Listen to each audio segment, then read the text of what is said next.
کہ ایک نازک پتلی کالے بالوں والی عورت کو کلکیریا کاب کی ضرورت نہیں. اسی طرح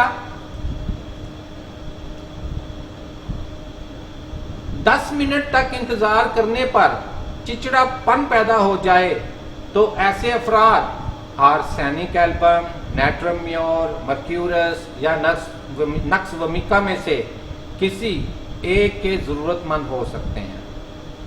اسی طرح دوستو کچھ لوگ جب آپ کے کیبن میں آتے ہیں، یعنی پیشنٹ جب مریض جو ہے جب ڈاکٹر کے کیبن میں داخل ہوتا ہے تو وہ پیشنٹ سٹول کو آپ سے کچھ پیچھے کر لیں گے، خاص طور پہ خواتین.